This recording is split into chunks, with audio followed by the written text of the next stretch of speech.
Hello everyone. Today we will start with topic training and development.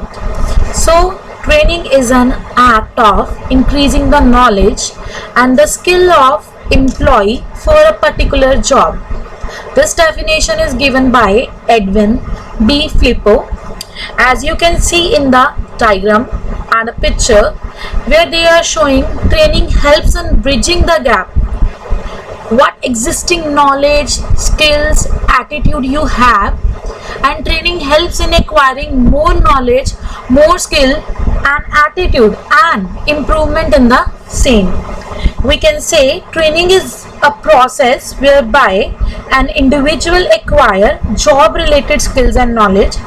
This is basically a specific goal related improvement. Everyone want to improve their goals, everyone want to achieve their goals, so for that they have to improve their capability, their performance, their productivity. This will be done with the help of the training. So we have objectives. First one is to provide job related knowledge to the workers. Training is always started with some specific objectives.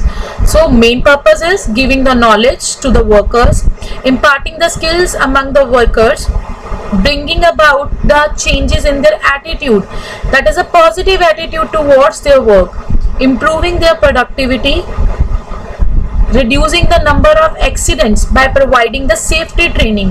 So they must know how to handle the situations to make the workers handle the material, machines, equipments efficiently and reduce the wastage, because if they know how to reduce the wastage, only then the productivity will be increased. To prepare the workers for promotion to the higher jobs by imparting them the advanced skills. Next one, training needs. So main purpose of the training is increasing the productivity.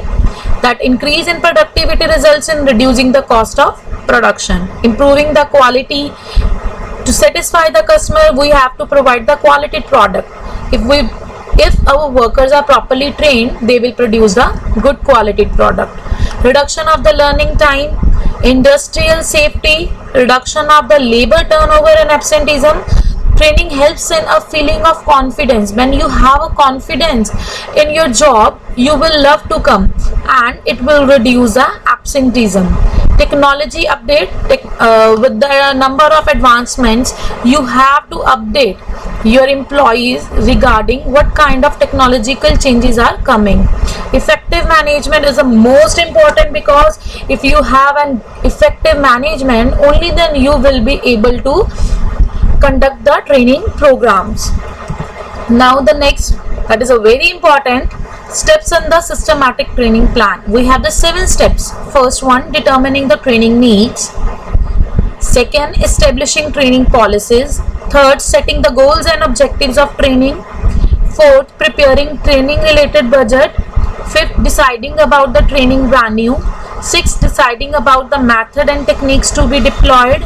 Seventh, determining the methods of evaluating the training. So we will start with the first point, that is determining the training needs. Before doing any work, we must know why we have to do the same. So for that purpose, we will analyze the organization. It involves a study of entire organization in the terms of objectives, its resources, how to allocate the resources, its allocation, growth potentials, environment, and further we divide the same in the analyzing of objective, resources. In this we will see all the points in the very depth. We will see each and every point, analyze the same, so we will comes to know about the training needs. Like you can see, organization, climate change, what kind of attitude they have, environmental changes, economical, social, political, technological, resources like in the form of the financial, physical, human.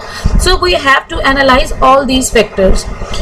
The task and the role of analysis. Then we will see the task analysis, that will determining the needs of the employee who are new to the job. New persons want training, They want to learn about the organizations. Particularly with the lower level, it is a very common to hire the inexperienced personnel and train them. Then manpower analysis. In the manpower analysis, the persons are trained and changes are required in their knowledge, skills, because time to time we need training.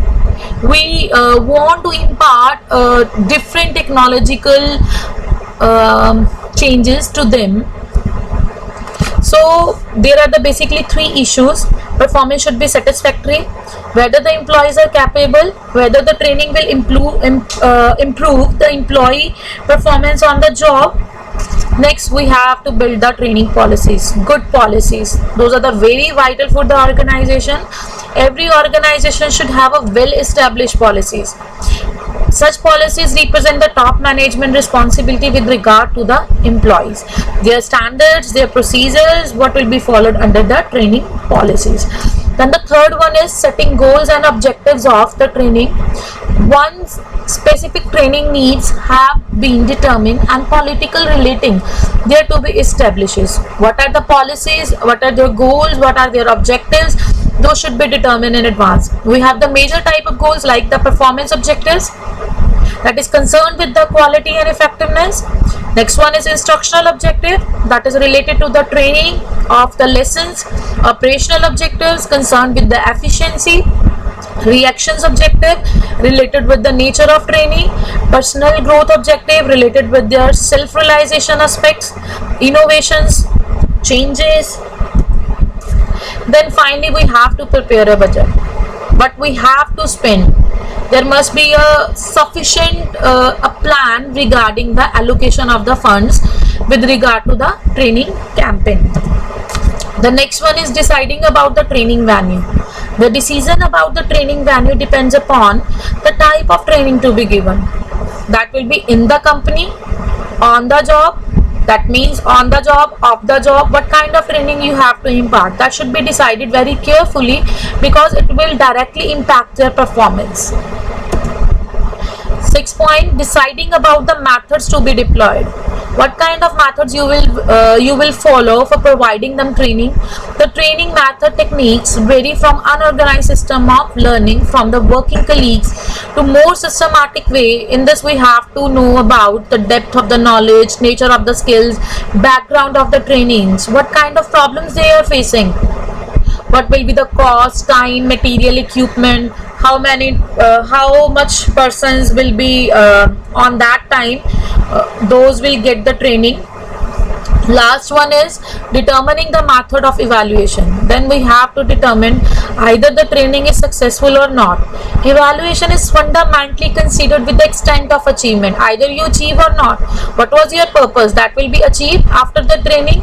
So you have to see the 4 methods successfully, that is judging and measuring their reactions, assessing and measuring how far the learning has been gainful effective, that is what exactly has been achieved with the knowledge of the participants, about the knowledge and understanding, evaluating new and differential attitude and their behavioral changes, and the last one, measuring the results and changes in the term of cost, grievances, and the quality and the production.